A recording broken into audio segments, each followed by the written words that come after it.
to another episode of The American Entrepreneur, where we interview entrepreneurs all over the world, but as long as they do business in the United States, we want to hear their story. Maybe they went through something, they learned along the way, and they want to teach it with you guys. The guest we have today, his name is Skyler Johndreau, and he is in South Dakota. And I'd like to please welcome Skyler Johndreau. Thanks a lot for being part of this, man. Thank you. Yeah, I came across your profile, or maybe you came across mine via a friend of ours. His name is Sean Klongerbo, so I know he's going to be watching. Shout out to Sean Klongerbo from Ambition Exclusive. And so jump right into it, man. Who are you? What got you into the world of entrepreneurship? Maybe something that you learned along the way. Once again, my name is Skyler. I'm just now 29 years old, and I guess I was born into entrepreneurship. Growing up, my parents always owned their own business. I never saw a babysitter, daycare, or anything like that growing up, and as soon as I was old enough to hold things, I was working in the family business. So, what business was that? My first job was in a family flower shop at 7 years old. My job was trimming thorns off of roses. Wow. Yeah. Oh, flower shop, though. And it's just this your mom and dad? Yeah, my parents owned it. We built kind of like an area in our house for storage and whatnot, and we had several stores. Like in California, we had a store. We had one in New Mexico. Wow. And I think we might have had one in Nevada or Arizona or something. But we did that for a while. And then a little later into my childhood, we started into chainsaw sculptures. That is awesome. I mean, like ice, right? Or in wood? No, with wood. Wood. Dude, that's awesome. So we did chainsaw sculptures. I did that. I started doing that at about 8, bought my first chainsaw, started doing sculptures, and did that until I was about 12 or so. Only one major accident, if you can see the scars on my arm there. Oh, yeah. Maybe a little hard, but that kind of put me off to that business a little bit. But you're 12 years old, you're working? Like, this is actually you trying to make money from chainsaws? Oh, I was making money, yeah. Wow. Like I was out there at least 8 hours a day, every day, outside of school anyways, running a chainsaw, sculpting. We had clients all over the world, all throughout the states. On average, our family did, I'd say, $2,000 to $3,000 a day. Me personally, I think one of my better days was probably about $1,500 off my sculptures alone. And were they all different? Were you same thing over and over? No, we didn't have any duplication machinery that a lot of sculptures do. So every piece, even though we had a lot of the same styles and whatnot, every piece was individually carved from scratch. So each one had its own individuality and uniqueness to it, even if they might be a similar pose or whatnot to the other carvings. And we did a lot of special orders and stuff too, life-size grizzly bears, life-size people for memorials. We've shipped 8-foot carvings to Holland. How did you get into it? Was it something your dad was just great at and he just learned? Well, my dad was always an artist. Even before I was born, he had kind of a little side thing doing like pen and ink stippling art and that kind of stuff. And then actually, shortly after that flower shop, we started selling roasted corn on the side of the road. Jeez, oh man, that's a tough business, right? Oh, we did pretty good. Like we made about $1,500 a day doing that. It was just our family on the side of the road selling roasted corn. Oh my God. I didn't eat corn for like 5 years after that because anytime we had a tough period, it was corn for breakfast, lunch, and dinner. So I'd even pick corn out of soups or salads. I refused to touch it for years. But while we had that booth or whatever you want to call it on the side of the road selling corn, we had some friends that also happened to be our neighbors. We bought some raw land and we were building a house, and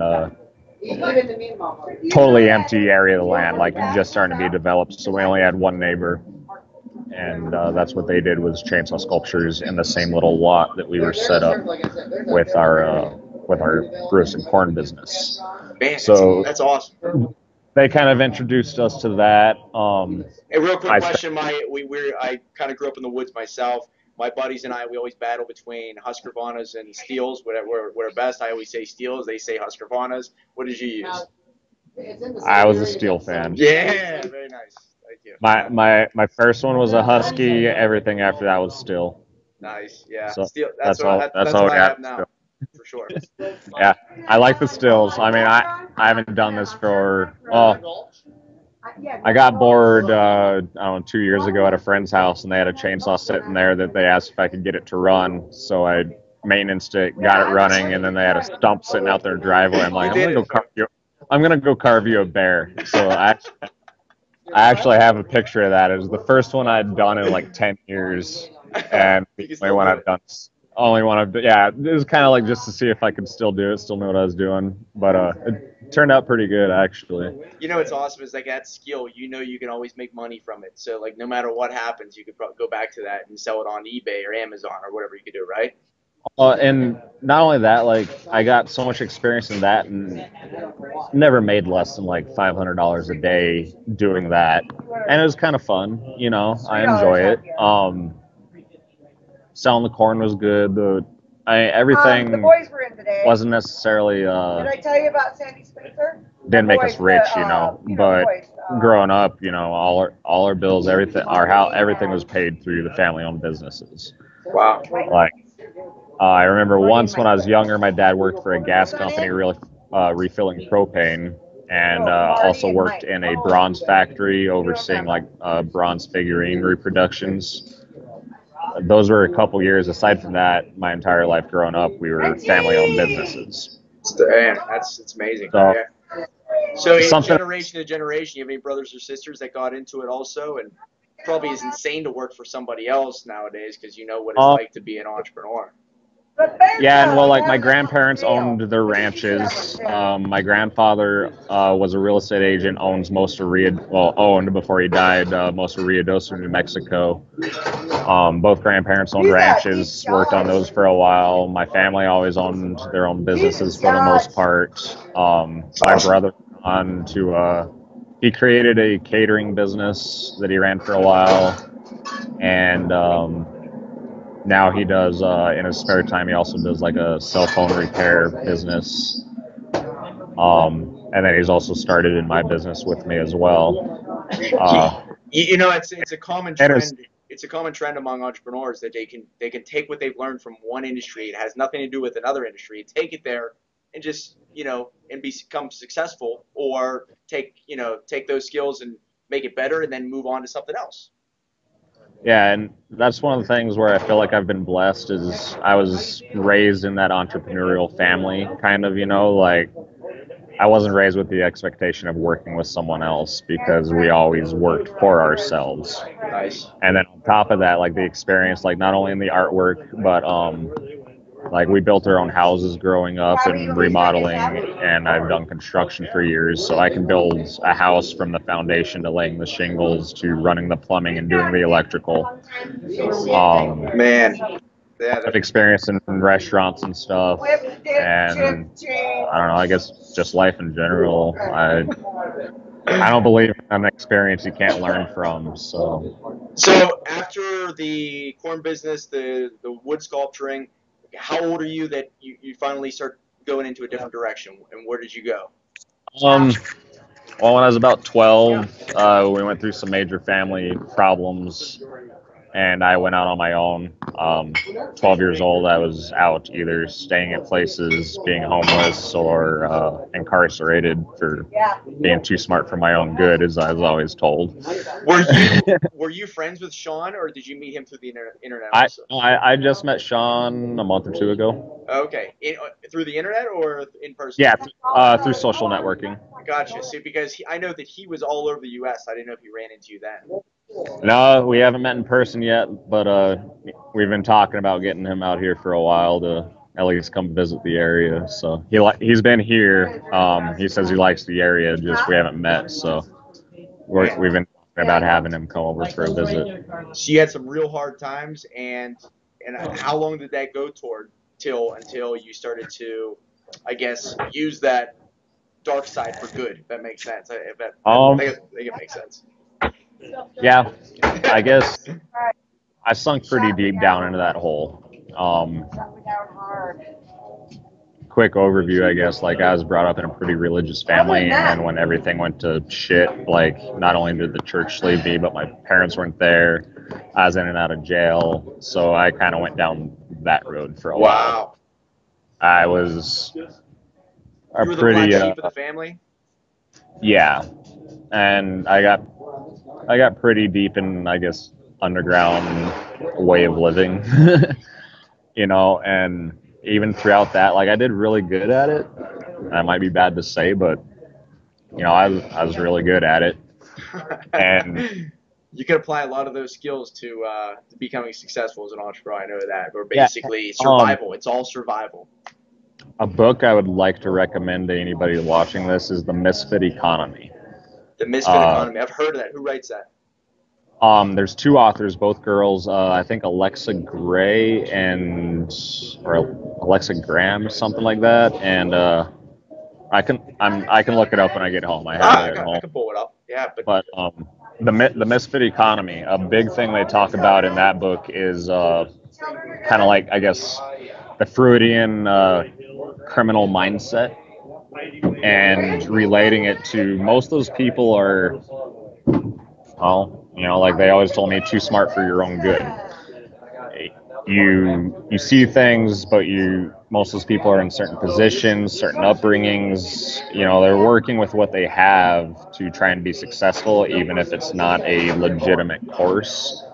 But they still have that drive, that spirit, that intelligence, and that out-of-the-box thinking that is all important in anything like this.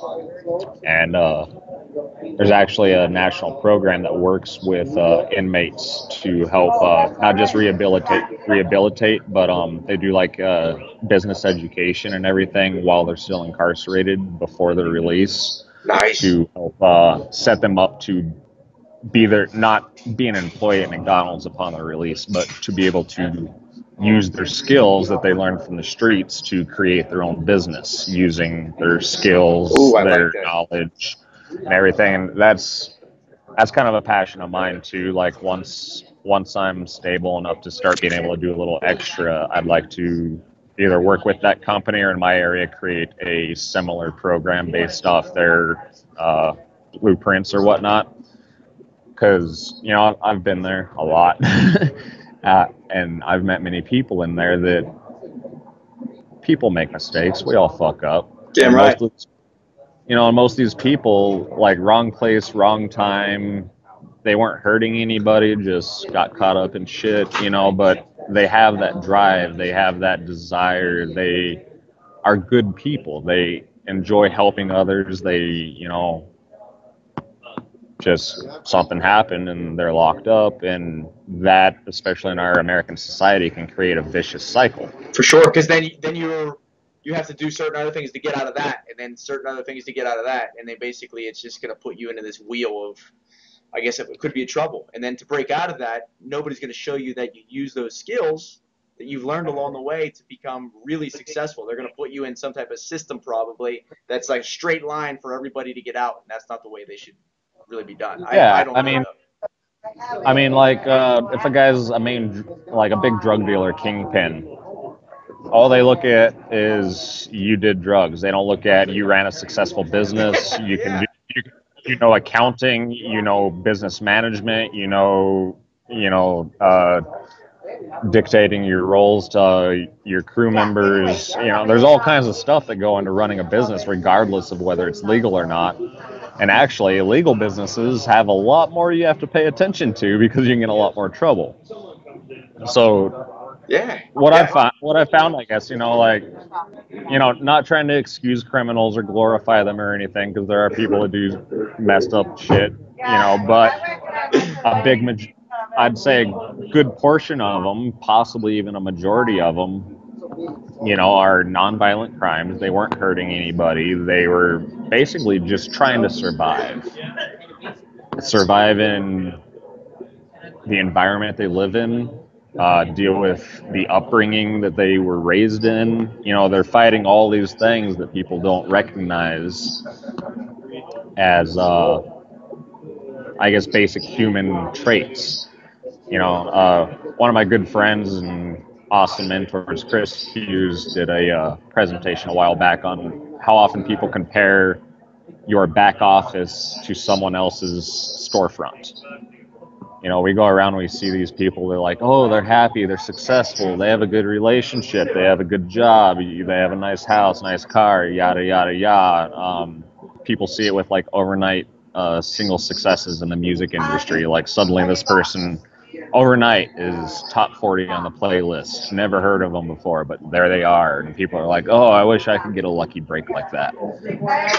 But you go and behind look the scenes. There's so much behind exactly. Like you go and, you know, you read about these people, you read their interviews, you talk with them, you know, yeah, they suddenly had a lucky break for one night and got their fame, got their riches or whatever, but nobody ever stops to look at, they spent 10 years working towards that one night where they finally got what they've been working at. People don't look at that, and I found a lot of people don't want to look at that. They don't want to acknowledge that you have to put work in to get things. We're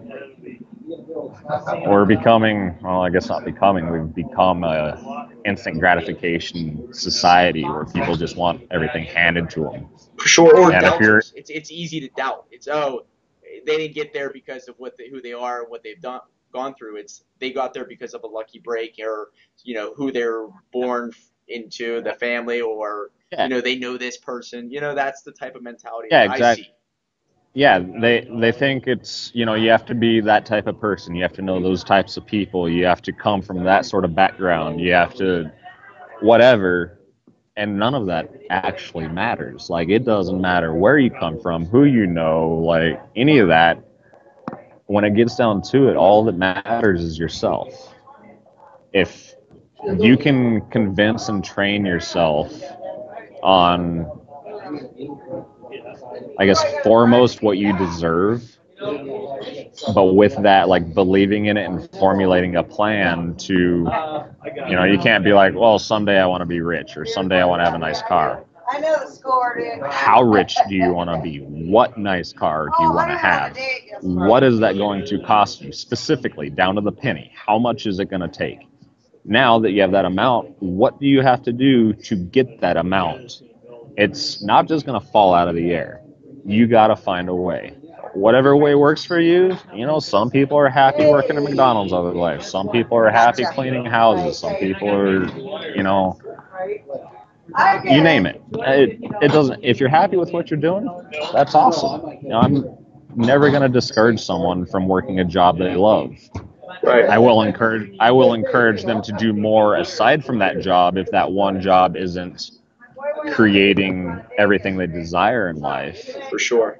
But like with my business, it's something I do on the side. And it's one of those things that, like, I don't expect to get rich quickly. Like, honestly, I kind of have like a 5-year plan. So what do you do with it? What is it? A LegalShield. LegalShield. Okay, I've heard about this.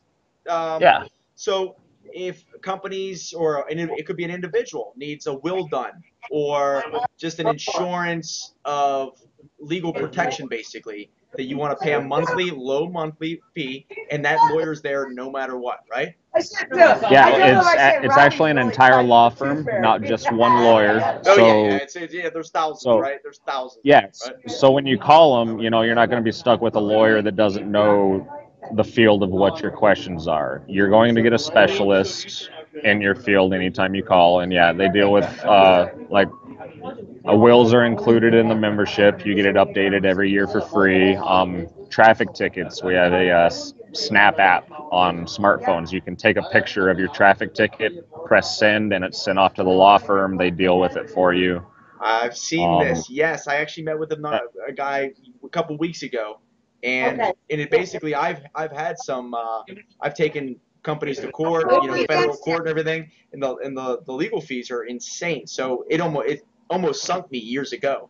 So I know with lawyers, if you can have a set amount where these people are doing it and they're not they're really great at what they do, right? This is really top lawyers that are able to help you out. We only use AV rated lawyers, which for people that don't know, an AV rating is the highest rating you can get as an attorney, and it's a peer based rating. So yearly, all the licensed attorneys like put in their votes on the top attorneys in the nation, and that's where they get the AV rating from. And those are the only attorneys we deal with, ones with AV ratings. But on top of that, we also have a very strict customer satisfaction program. All of our attorneys have to be trained in customer relations, customer satisfaction, that kind of thing. And we have a quality control basis where if you contact your attorney, they talk with you, and you get worst case scenario, they give you wrong advice, or best case scenario, you're just not satisfied with the advice. $1 million or something, right? Is that what you're talking about? That this part, the guarantee that if something happens. No, that's on our ID Shield. On the LegalShield side, we just have the customer service basis where if you have a bad experience, you can call our corporate office and file a customer complaint. Wow. At which case our corporate office will go in and review the law firm that you're complaining about and deal with whatever issue came up with to either fire that law firm and hire a new one if they have to, or correct the issue. We're very big on customer satisfaction. So when you call our lawyers, because of the group-based membership that we have, people are only paying $20 a month for these services, but we have millions of members. So the law firms that we use are getting hundreds of thousands. Some of them, like in California, get millions of dollars every single month from us to basically keep our retainer as a company through them. Amazing. So so whether they get business or not, that's why it's so cheap, right? Yeah, and so as an individual basis, you're only paying $20, but you're part of this club that's paying that law firm millions of dollars. So even though you're this little, as far as that firm is concerned, you're their largest client. So they want to keep you happy so they don't lose that account. That's brilliant. So, I whenever he did tell me about that, I mean, it makes a ton of sense. It's true insurance. That's real insurance. And that's one of the things, for me, a lot of people don't see it right away. Me, I've had enough legal issues and everything in the past. I was like, I've spent thousands of dollars on attorneys. And, I mean, since I got the membership, I've used them usually at least once a month. And to date, I've saved probably about $5,000 in stuff I've had them do that a lot of it I would have gone pro bono, Google searches, trying to pull up forms and read the laws and all that. That's how I've usually done it. But now I have this app on my phone. I can push a button and talk to a licensed attorney that, they'll review my contracts for me. They'll write letters for me, make phone calls for me, give me advice, whatever you need. I've even heard stories where LegalShield will help you with your cell phone bill or cable bill. Somebody's trying to screw you up. I've heard of this happening. Is this true? Not only that, one of our main guys, Brian Carruthers, I think is in Florida or something. And he was with Verizon, AT&T, something like that. But I think it was during one of the hurricane seasons. All the towers got knocked down, and he was like a month or two without cell service while they were trying to fix it. So he ended up. Well, yeah, and he ended up canceling his contract and moving to another company because they didn't have service. But because he's in that contract, they sent him a bill for it, and he's like, no, that's not right. Like, you guys can't provide service. That should null and void my contract.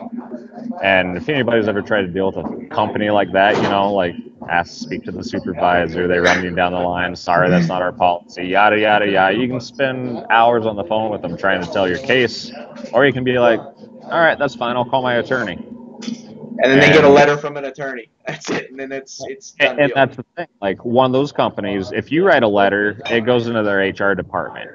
If your attorney writes them a letter, it goes to their legal department. Big difference, right? They, that law firm letterhead has a lot of pull that, Damn right. I know. we as citizens don't get. And $20 a month for your entire family. Now, when you go out and market, I guess you could use social media, whatever. Who are you looking for? As in, anybody who really has any business out there can use LegalShield, but it could be an individual just doing a will also. So, who do you recommend to either reach out to you or look up LegalShield, do some research about it? Who's the target market, I guess? Honestly, really, our company believes that everybody needs the services, and I know a lot of companies say that, but in our society, with the way the law systems are and everything, how often do people need legal access for certain things that they might even not think about? Once again, there's another guy, he had like a $48 shirt that was ruined at a dry cleaner's. They told him, that's not their policy. Oh, man. Sucks to be you. And this guy's a multimillionaire, but still, $48 is $48. To him, might be change. To us, $48, in my situation, that'll feed my kids for a week. And with that, though, what attorney are you going to call to combat a $48 t-shirt?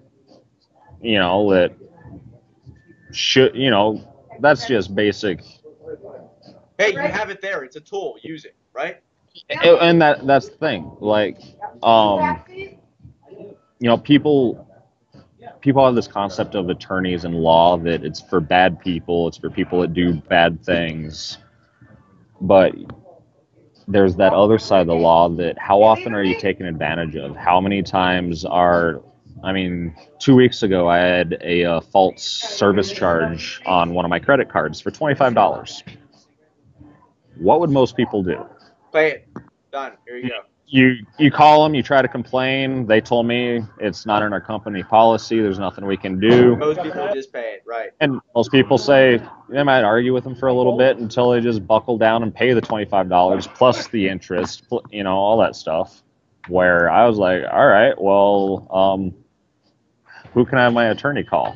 At which point they're like, actually, we're going to refund your service charges. We're going to refund all your interest charges on that. And we're also going to lower your interest rate for the next 6 months.